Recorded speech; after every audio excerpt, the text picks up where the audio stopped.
वे कौन से 3 प्राणी हैं जो माता सीता की श्राप आज भी भोग रहे हैं? जी हाँ, हमारे सनातन धर्म में मान्यताओं के अनुसार इसी दिन माता सीता की जन्म हुई थी। इसलिए इस दिन देवी सीता की विधिवत उपासना की जाती है। क्या आप जानते हैं कि धरती पर आज भी 3 प्राणी देवी सीता का श्राप भोग रहे हैं? चलिए जानते हैं इस रोचक प्रसंग और कथा के बारे में। जानने से पहले आप सभी श्रोतागणों का दिल से मैं अपने चैनल पर स्वागत करता हूं और आप सभी से निवेदन करता हूं कि चैनल पर नए हैं तो सब्सक्राइब अवश्य कर दें।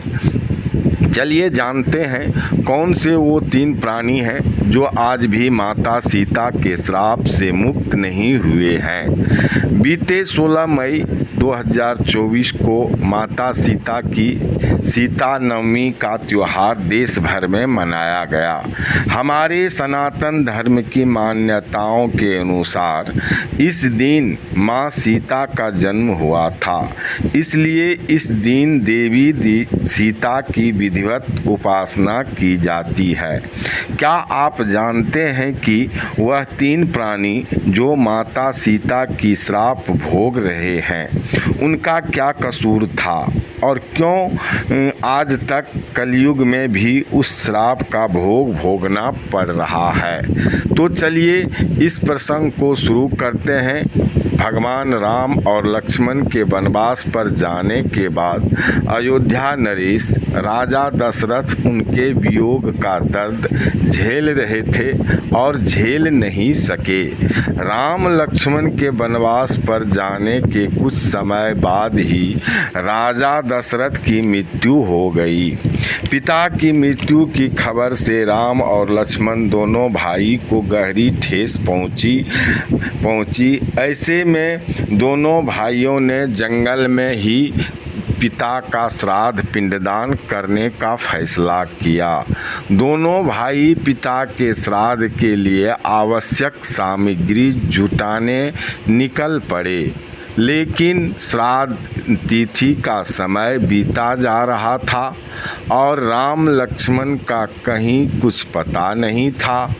तब समय का महत्व समझते हुए देवी सीता ने अपने पिता समान ससुर राजा दशरथ का पिंडदान राम लक्ष्मण की गैर मौजूदगी में ही कर दिया।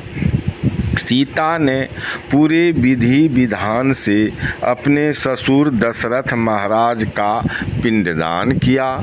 श्राद्ध कर्म संपन्न होने के बाद जब राम लक्ष्मण लौटे तो सीता से पूछा कि आखिर उन्होंने ऐसा क्यों किया। तब सीता ने उन्हें पूरा वाकया समझाया और कहा कि उन्होंने पूरे विधि विधान से राजा दशरथ का श्राद्ध किया है। सीता ने कहा कि श्राद्ध के समय पंडित, गाय, कौवा और फल्गु नदी वहाँ उपस्थित थे।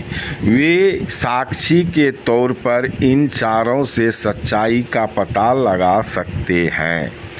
इसी जगह पर माता सीता ने पंडित, गाय, कौवा और फल्गु नदी को श्राप दिया। जब भगवान राम ने पुष्टि के लिए इन चारों से पूछा तो चारों ने यह कहते हुए झूठ बोल दिया कि यहाँ कोई श्राद्ध कर्म नहीं किया गया है। यह सुनकर दोनों भाई देवी सीता से नाराज हो गए। तब क्रोध में आकर माता सीता ने चारों को झूठ बोलने की सजा के तौर पर श्राप दे दिया। माता सीता द्वारा पंडित को दिया गया श्राप यह है कि जीवन में पंडित को भले ही कितना भी मिल जाए लेकिन उनकी दरिद्रता कभी खत्म नहीं होगी। जी हाँ, ध्यान से सुनिएगा।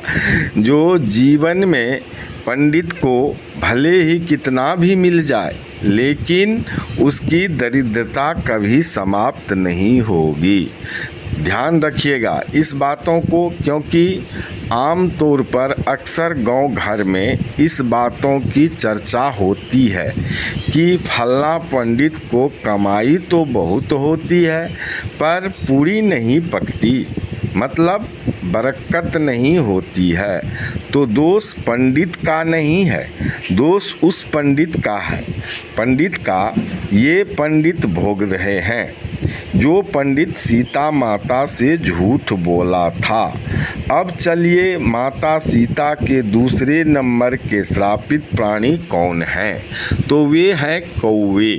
इनको श्राप दिया कि अकेले खाने से कभी पेट नहीं भरेगा और उसकी आकस्मिक मृत्यु होगी।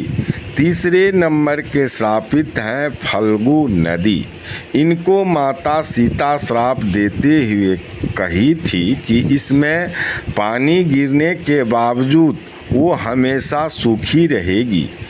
चौथे नंबर पर श्रापित है हमारी गाय माता। इनको श्राप है कि ये आजीवन लोगों के जूठन खाएगी। ये चारों अभी भी उस श्राप से मुक्त नहीं हुआ है और इस कली काल में उस श्राप का आज भी भोग भोगना पड़ रहा है।